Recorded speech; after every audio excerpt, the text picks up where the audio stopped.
What's up, guys? It's me, Tim, Gutter Growth Podcast. I got Chester Aho with me today. What's going on, brother? It's good. How are you? It's Aho. Aho. Oh, man. That's right. That's why we rebranded, right? Yeah, man. So Chester has Utterly Gutters. I don't know if you guys seen that brand, but it's a pretty amazing brand you got there. Thank you. Yeah, 𝐘𝐿𝐴 did a great job. So how long have you been in the gutter industry? So I started in 2010. I graduated high school. I had an older brother. So I grew up on a dairy farm, 500 cow dairy farm. And I graduated high school. I had a brother that was running a gutter company that he bought. And he had made the decision to move up to Michigan. So he asked me to run his company for him. So I did it nights and weekends for the first couple of years in Minnesota. Okay. And then I met my to-be wife, who grew up in Ringe, New Hampshire. So I decided I was moving out to Ringe. So I brought the machine and trailer out east and started it out here in Nice. That was 2012. Okay. And so I was basically doing everything up until 2019, and then I started hiring sales guys and growing from there. So 2020 was really the year that we started growing. That's when you started making it like a real business. Trying, yeah. Yeah, not the truck. Now, how many guys you got now? You got a pretty big business. Payroll wise, we have 28 people on payroll. 28 people. Okay. Yep. Quite a bit. What does that look like? Is that several crews, sales managers, or? Yeah, so most of this year we had 5 install crews and 2 service techs doing cleanings and repairs. Aside from the 5? Yep, on top of the 5. So we had separate guys doing our cleanings and repair work. We had 5 sales guys, and then the rest are managers, office help, warehouse. So. Okay. How many sales managers? We had 5 sales reps. 5 sales reps. Okay. Yep. Good deal. Are they all self-produced, or do some of them? I mean, or do you give them all the leads, or some of them self-producing? We're given everything at this point. Yeah. Okay. They're all set leads. So yeah, I've seen you grow quite a bit just in the past 2 years. When was it exactly you did that rebranding? The rebrand rolled out January of last year, so we're coming right up on a year. January 29th. What type of difference have you noticed since rebranding? Interestingly, the biggest difference is hiring is easier. Hiring.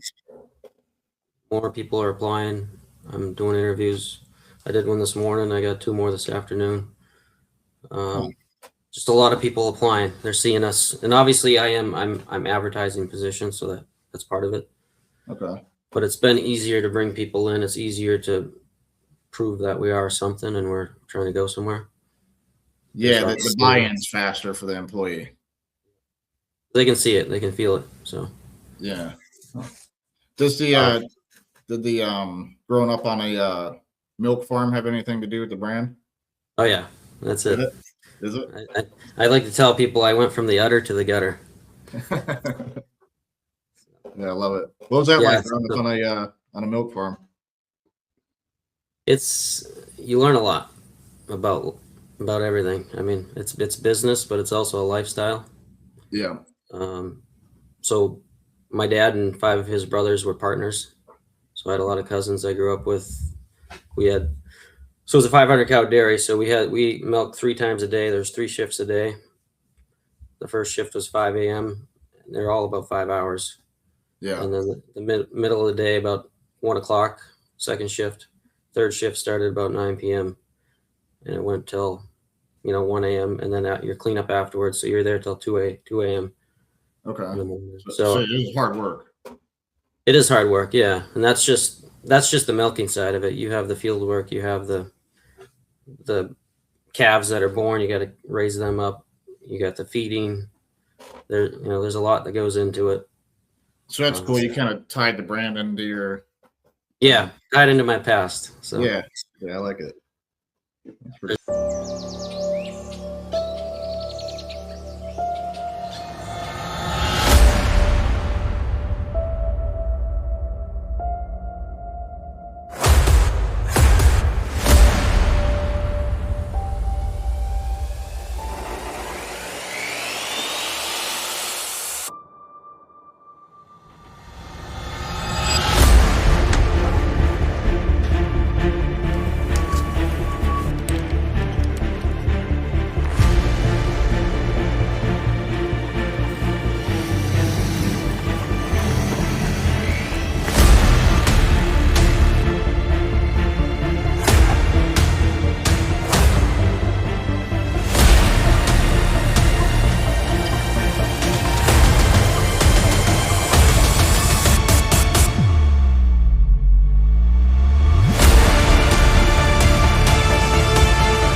there's a lot of cliches that come with it, right?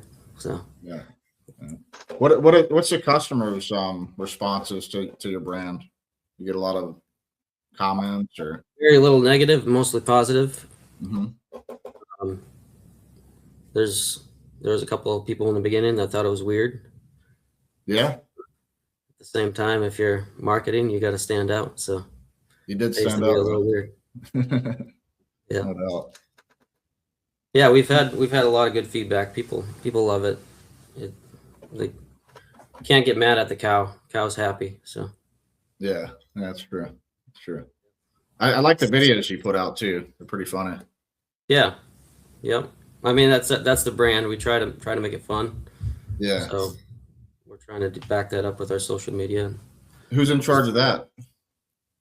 My wife's been in charge of that. Oh, really? Yeah. For a while we've hired outside help, but she still managed them and gave them ideas, and she's been mostly in charge of all that. So Yeah, I enjoy watching them. So, what about feedback on that? Are you getting like comments from customers in the area that see that stuff? yeah, a lot of it similar to what you're saying, where people are seeing that quite a Are they bit. seeing it more on TikTok, or are they seeing it more like on Facebook, or Facebook for us has been the best so been far. the best? Okay. Yeah. Some Instagram, but Instagram crowd is mostly younger. So, Yeah, that's true. That's true. What about TikTok? It's just kind of, is it just us gutter guys seeing that? must be. I haven't heard anything from customers on TikTok specific. Yeah. Okay. Yep. So, what type of position do you hire in for? Right now we're getting technicians lined up. We're getting sales guys lined up. I'm actually looking for help in marketing right now, so potentially a marketing coordinator. So, I don't know that I know anyone, man, that's went from one person to like 28 in 5 years. It's pretty incredible. Well, I back that up a little bit. I had probably four or five guys in beginning of 2020. Okay. So you So it started wasn't off weird. with a crew. Yeah, I had 2017 to 2019. I had two crews, and I was just doing sales, the books and marketing and all that. On So top how of did what was the changing factor? Like what started to change where you started to scale a lot faster? That's really fast growth. Yeah, so it just really came down to, I had many years of doing estimates, right? Driving around and listening to Tommy Mello, Mike Andes on podcasts, and just taking that all in and never really thinking that was me. And then I realized, I had some employees that were threatening to leave, right? If they didn't get a raise, and I realized that I didn't want to be held hostage anymore. Right. So I had to grow past that. And so it just really came down to focusing on improving the numbers, improving the sales, and then delegating and hiring for stuff that I can't do. So you just really focused down on sales for the growth end of it, and then just hiring it out. Yeah. For me, that was tying up a lot of my time back then. So I hired for a sales position, and I actually stayed in the office. And so I brought in sales help, and that allowed me to get more sales, to be more on top of that. And then eventually I hired office help. I went back out in the field for a little bit to help the crews out because I was having trouble hiring there.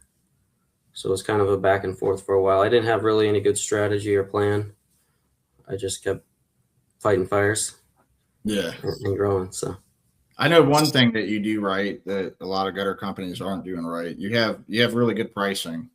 So it's, in my opinion, it allows you to be able to scale because you can sort of afford to hire these things out. Yeah, so a lot of that came down. So in 2023, I hired a coach from actually Howard Partridge. I'm sure you've heard of him. I brought in them, and then I also, part of their onboarding, right, is they say raise your prices 15%. And if anybody ever does any coaching, I think that's something you should push because that pays for your coaching right there. It does. And that gave me a little bit of confidence to raise the prices. Yeah. And 6 months later, so middle of 23, I bought out another gutter company. Okay. And he had been in the business since the mid 90s, and his prices were double mine. And he was only an hour and a half north of me. Wow. So that gave me some more confidence. So in 2023, we raised our prices 40% from 40%. beginning of the year to the end of the year. Not all at once, but we did 40% increase. Was that after the 15%? No, that's including that 15%. That's including that. So we went from that's huge. That's huge because that's all margin. Yes. Yeah. I mean, when you add 40%, you know, you're adding 40% more profit. Yeah. Because at that same time, I'm realizing that I'm not as profitable as I thought because I'm trying to add more positions, more overhead to manage all these things. Right. So if you're charging 10 or 12 bucks a foot, you're not making as much as you think. So it's just kind of like a reality check when you've seen another company operating and like, wow, they're getting it and I'm not. Yep. It's like, well, it's possible. So yeah. And you've been big on education. I've noticed that you do a lot of education. Yeah, I do a lot. I've been to a lot of conferences, and I really like Home Service Freedom. And I listen to a lot of Tommy. He's got a lot of good stuff. Yeah, he's a smart guy. But I also like Mike Andes. He's got some great stuff as well. Mike Andy? Yeah, have you heard of him? No. So he's founder of Augusta Lawn Care. Okay. And I believe they franchised over 200 locations now. But he's done real well. He's developing a CRM right now, I believe. So is that something you ever considered? Because you got a really cool brand. Like to me, that's like franchisable. It is. I've thought about it. I haven't dived down that path because I don't know a lot about it. Yeah. My long-term goal right now is just to continue adding locations and expanding out organically. You're gonna try to do it from like from your spot out. Yeah. Yep. So I'm Q2 of this year. I'm planning to have a third location. It'll be another hour and a half roughly from my main office right now. You're gonna acquire them or start them? This next one I'm hoping to do. They call it greenfielding, where it's organic. I'm going to transplant a crew up there. Yeah. And then I'll hire some sales guys. Yeah. So, yeah. We're already sending crews out in that area. It's basically for us. We call it to the seacoast because right now we're about an hour and a half from the seacoast. Okay. So if we're sending crews out there right now, it's killing us on drive time. So between our crews, we're losing probably 10 hours a week on drive time. So if we can have a crew out that way that's stationed out there, we're going to gain that 10 hours a week. So you're just kind of biting the bullet right now with the driving, but eventually get the crew there, get some sales guys there. Yep. Yeah, that's kind of the thought. So, if you think the drive time, 10 hours per week with 5 crews, you're at 50 man hours a week that we could turn into production. You're paying, those guys are hourly, I'm assuming, or hourly income? No, we pay them percentage, but we do give them a kickback if they drive over, I think it's an hour and 15. We're paying them some hourly wages as well. So what does your recruitment look like, as far as hiring? Are you just putting them with the crew and having the crew train them, or do you got some type of training program that you're putting them through, or what's that look like? It's not a great system yet, but last year we had a 2-week onboarding where we brought them in to the office. We did some online stuff, videos, courses, trained them that way. And then we bring them out back in the shop. We had some mock walls and we would have them practice putting gutters together and on the wall. Are you doing all green guys on your hires, or sometimes you're getting experienced, or? Mostly green guys. The guys I like are guys that come from contracting world, framing world. They understand construction already. Yeah. We do a lot of fascia build outs where we run into crown molding, slate roofs, metal roofs. So we're putting a lot of build outs on. What do you mean? Just adding wood to it so there's something to get screwed to, or?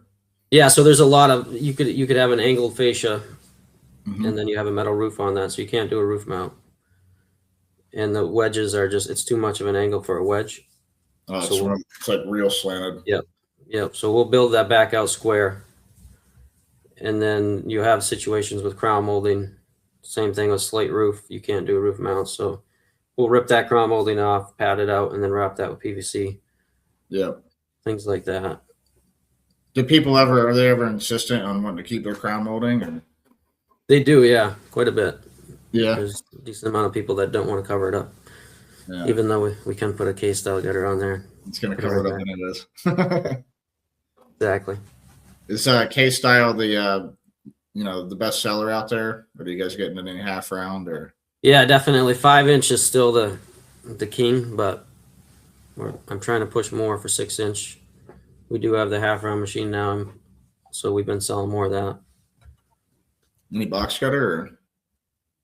We've sold a little bit, chop and drop style. I'm working on a machine still for that. I haven't bought one yet. I haven't bit the bullet. That's a goal this year. Would you agree that it's easier to run a bigger business than a smaller business? I don't know yet. You don't know yet? I'm hoping so, because that's what I'm going for. You're not big yet. No, I'm close. You got to have the right people. I got some of the right people, but some of my boxes on the org chart are still empty, and I'm filling them. So once those are full, yes, I think it would be easier. Yeah. Well, I guess what I mean, like, think back when you had like 1 or 2 trucks, right? And like, say if one guy was out sick, now your truck's down if it's the main guy, and then it's just harder on scheduling. I just find that when you have 5 trucks or more, something goes wrong, it doesn't normally affect my scheduling. Yeah, so to that point, yeah, it is easier for that, for sure. Mm-hmm. We have an extra truck, we have an extra machine, so if something goes down, just plug and play, you can roll out. But as you get bigger, you get bigger problems, you get different problems. Yeah. And so there's a beauty to staying small, because you can do that, you can be really profitable, but you are going to have problems there too. Mm-hmm. But as you grow, there's going to be a period of time where you're not making a very good profit as you scale. And I'm hoping I'm at the end of that phase and I can start making some profit now. Because all the reinvesting yes. in the brand, reinvesting in trucks. So 2024 was not profitable for us, but it kind of was a stepping stone to this year, because mm-hmm. we were putting things in places. I was hiring some managers. I was adding equipment. We were investing into the rebrand, which most of that cost occurred in 2025, but we were getting ready for it. So I wasn't dumping as much into marketing because I was waiting for that to happen before I did. Now, have you noticed a difference, like, because you've been growing, so have you noticed a difference with the branding? Like, are you having to put less money into marketing? Have you kept the marketing the same? Are you still scaling it? So 2025 was the same percentage-wise to revenue as 2024, but it's becoming more effective. I can see it. I know because we ask every lead that comes in how they heard about us.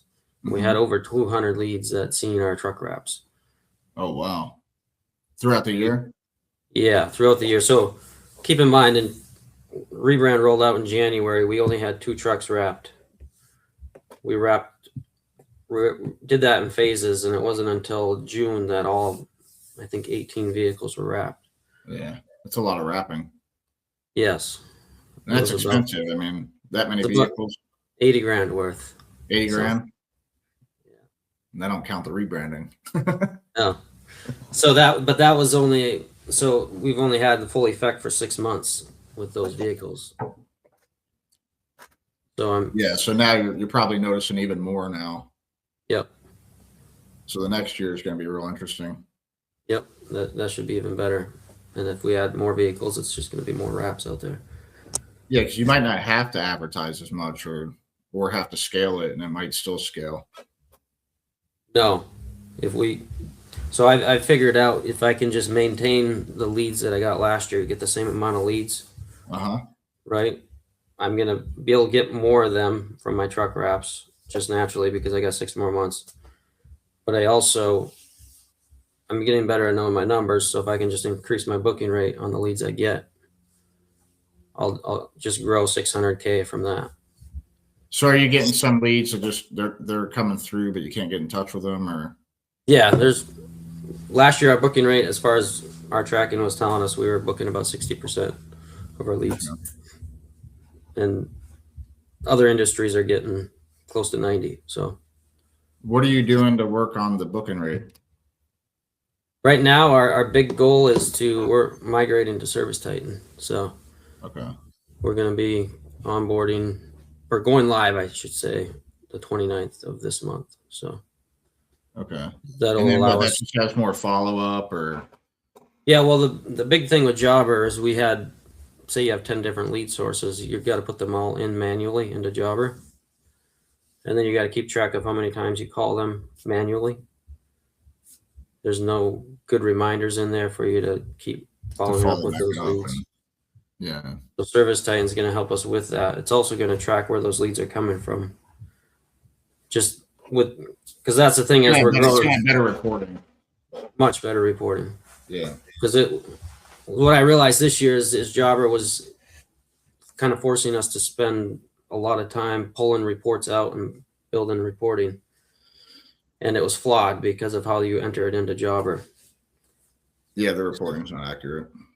No. So their system is great. When I was smaller, it was amazing. But now I need better numbers. I don't know if I'm running low on fuel or not. My gauge is getting low, right? I can't tell half the time. So that's always a pain switching over. Have you started that yet, or? Yeah, we're halfway through it. We started December 1st. What's that process look like? You just having to transfer everything over, or? Yeah. So they have a team. Service Titan has a team that meets with you twice a week for an hour, and they're kind of working on things with you, and then they give you things to work on. We actually hired another company that's called Service Wizards, and they're doing the same thing. They're giving us an hour or 2 hours a week. Every Monday and Wednesday we're doing it. So we're doing 2 hours on Monday, 2 hours on Wednesday, where we're just working on Service Titan with them. Yeah, it's good. And the outside company is great because they're able to do our price book. So every material that we have, every piece of end cap, whatever, every color, they have built that into a price sheet. Okay. And put it inside a Service Titan. So they're helping you with Service Titan essentially. Yep. So you're getting help within Service Titan and without. Yep. And then I got one of my guys is managing that all with them as well, and helping us figure out what we need to get ready. Yeah. That's why it's so important to know your numbers, because like if you didn't have that clarity, you might have thought, hey, let me just, spend 20-30% more in marketing this year. Yep. And then it might have been a mistake, Yep. Where now I figured out just increasing 3 numbers, I can bring in another 1.4. So if I increase my booking rate 5%, that's 600,000. If I increase my close rate 5%, it's about another 400,000 roughly. If I increase my average ticket by just $200, we're going to bring in another 300,000+. So what are you doing to increase the closing rate? Well, that's another thing Service Titan's going to help us with. Is we'll be able to provide more options more easily. Right now, the system, it's really hard to show options. It makes it really messy. Right. At least the way we do it with our pricing, because we price every end cap, every elbow. In fact, that into our prices. That's another mistake that a lot of people aren't doing, because they're just looking at it as like the footage, and they're not charging for those little things. They're like, oh, it's just an end cap. It's just 50 cents. But no, it's like boxes and boxes and boxes and boxes that you had to buy throughout the year. Like if you bought them all at once, it's a lot of money. Yep. Yeah, and if you got 10 little gutters, it takes you all those end caps, all that extra time, up and down ladders. It's just a lot more time and effort that you got to put in too, besides the material. So to price each job fairly, you got to break it all up like that. I've never used Service Titan. I know Grant has. Do they have like good, better, best packages? Is that what you mean by options? Yeah. So the way we're getting it set up now, we're going to have the highest price is going to be the half round. The next price is going to be a 6-inch box, and then we'll have 6-inch K style, and then we'll have 5-inch K style. So they're going to have profile options now. Yep, I'm gonna get 4 profile options. Always. Always, yep. I like that. And then I'm big on options. If you have a low average ticket, you're not given enough options. So Yeah, because I wonder how many times they're going to go for the half round where if like you never suggested it, they don't know. if you never suggest it, they'll never take it. Even if it's 10%, that's going to be huge on margins. Yep, and also, lost my train of thought. But if you're never offering it, right, you're never selling it. So what about like on the salesman side? I get the software side of it, but is there anything going on the salesman side to improve that? Yeah, so to improve the close rate, well, we're going to get better role playing for one. We've been bad at that. Better experience. So last year I had 2 guys going into the year. I've hired, multiple guys since. So I've had really green guys selling. So they're going to naturally get better just from experience. Naturally, they're just going to get better with more knowledge. So more options is going to help them close better. We're also going to have better financing options, which Jobber had WiseTac, but that was really hard to work with.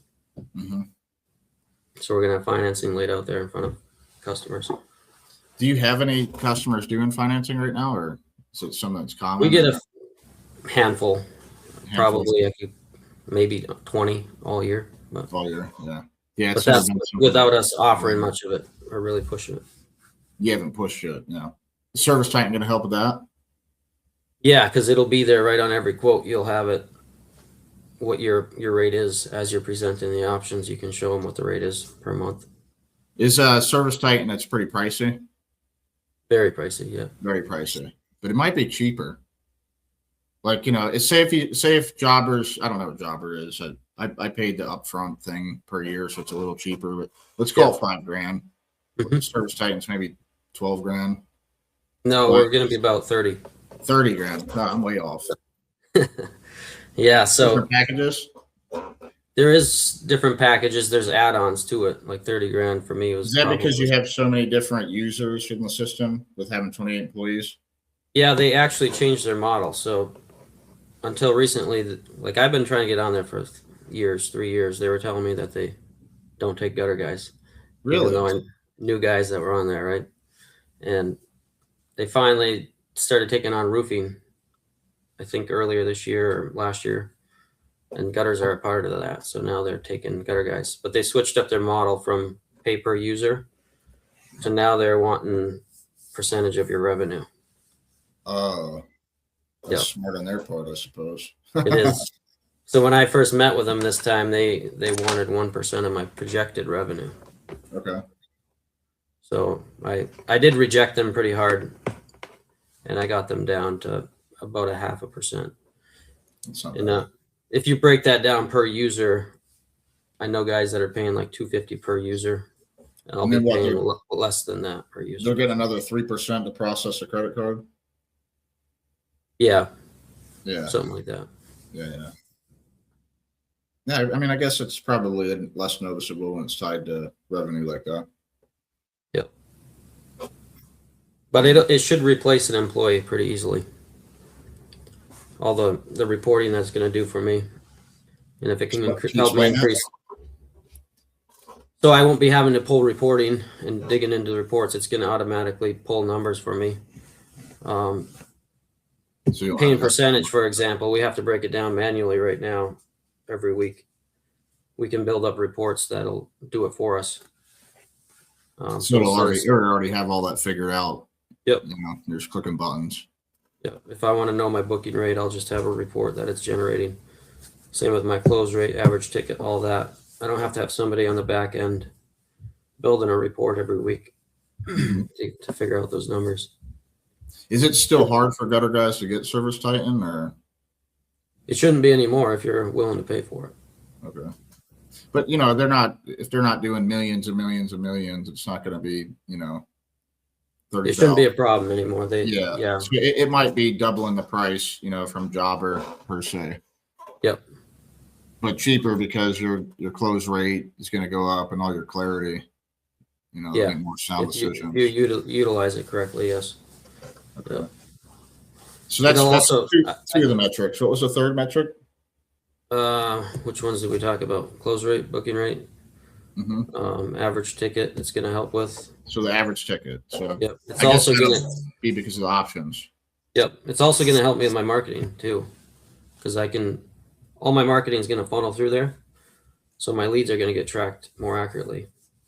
Any phone number that I use on any different ad, it's going to come up. It's going to pop up. It'll tell the CSRs where it's coming from. So we'll have more clarity on that as well. What do you think your main source of business is right now? Main source of business, it's Google. Google, yeah. Google gives the most. I mean, our yard signs and truck wraps this year were second and third. So I tell people that all the time. I had someone yesterday. They get scared by the Google prices, but they're wanting to do direct mail. I'm like, please don't do direct mail before you do Google. Yeah. Do you do any direct mail? I did this year. If it's done right, it could be good. Did it work? Yeah, out? I wasn't doing it right, and it wasn't working. So that's why I told him that. I'm like, it's a testing. You got to figure. It's got if you nail it, it works really good. But you don't want to do that in a startup and sit here and test when you could just get your leads from Google. Yep. Yeah, I was able to speak with Jim Leslie, who was Tommy's main guy there. Yeah. He's a third of their business was direct mail, so he's a big believer in it. But I am too. I know guys that are getting cheaper leads in Google, but I just feel like it's all about the creative, and I don't know that someone's going to nail that the first time. He recommended doing testing. You do 3 different campaigns, smaller campaigns, see which one works best, and then you test for like 5,000 postcards or mailers or. Well, what we were doing was just the neighbors for every approved quote. Okay. So when something approved, we'd send out to 20 neighbors. But did you get a response on that, or? No, not enough to make it worth it. See, I did the same thing with Griswold. I got nothing out of it. I'm not saying I probably just doing it wrong. Yeah, that's where I'm at. I was doing it wrong, and I don't know how to test it, so I got to do some research on it. Yeah. Before I go back to it. Yeah. And it's really scalable though. Like if someone nails it, like it's really scalable. Yep. It's a big opportunity because not a lot of guys are doing it. So the same thing with Meta, like you could run a Facebook ad, same thing. Like you got to test that stuff too. You can't just put something up and think that you got ads running and it's going to work. Like it's totally all about the creative. And I think you're starting to favor video a lot more now. Yep. Yeah, that's what we've been doing we did that for lights, and then we're actually doing a gutter one right now, but it's a live video with one of my guys talking. Who's better at that than me, so I had him do it. But that seems to be working, and regardless of, even if it brings in leads, I'm starting to think it's really good branding. Mm-hmm. That's true. Better than TV ads, in my opinion. Are you putting yard signs in the yards of your jobs? Yep, every job, and then random places. Door hangers? Door hangers where the guys are supposed to be. I don't think we've been. It's tough to get them to do it. Yep, motivate them, but we're trying. I like the idea of it because if you have the yard sign, like now they have it's only going to last 3 days for the customer takes it down, but now they got attention of what job is done, and then the door hangers. You could do it the same day, where a mailer, you're not going to nail that down. So they're seeing it the same day, and it gives them a chance to see the sign. So that's why I like the door hangers, and then follow up with the direct mail. But hit them as many times as you can. Yeah. I mean, they used to say it was 7, and they were saying that 20 years ago. But like now, because of how much things have changed, and like now we're watching 15, 30-second reel clips, and just everything's there's just more in our face now. So it's probably more like 14 to 20 times before someone remembers you.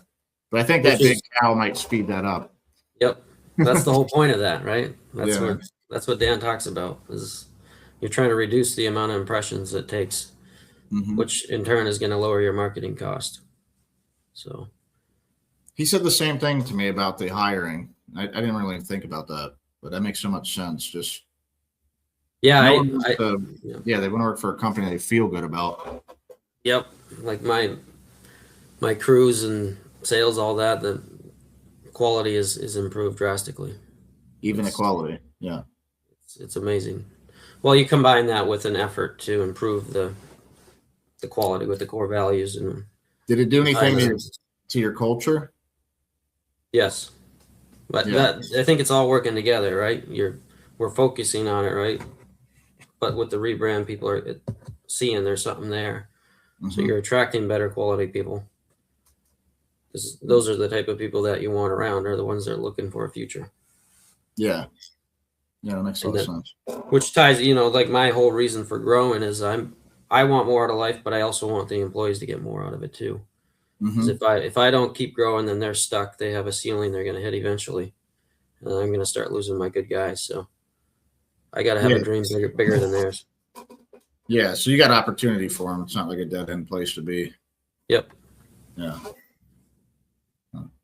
So Chester, if you could give these gutter guys one bit of advice, just like one nugget, what would it be? Yeah, I know everybody says it, but dial in the numbers. Dial in the numbers. I've been learning the hard way. They say it, but they don't do it. Yep. Yeah. I heard the same thing and just thought I knew them, but I didn't know them. Yeah. And the thing I've discovered is as you dig into them, you realize how much more you don't know. Yeah. And how hard it actually is Reveals. to track them. It's easy to say to track them, but to actually go track them and track them accurately, that's even harder. But it's also important. What And advice do you have for someone to start, getting more accurate with their tracking? buy Ellen Rohr's books. Eleanor's? Ellen Rohr. Ellen Rohr. Rohr. Yep. Okay. She's all about that. She's got really simple books, easy to read. They're like $20 on Amazon. They're Mhm. super thin books. I think How Much Should I Charge is one of them. I forget the other one. Or What to Charge, something like that. But they're good. I can share them with you, and you could put them in the chat even. But My advice is to raise your prices. yeah, though that follows it. Yeah. You're going to learn that you need to raise your prices. If you're not charging over $15 a foot, you're not charging enough. Yeah. And I guess it really depends. If you want to pay your guys very little, you can do well at a lower price. Mm-hmm. But if you want to pay guys well, you got to start charging more. Mm-hmm. So, well, I appreciate you coming on here today. all right. Thank you. All right, man. I'll talk to you soon. Yep. Take care.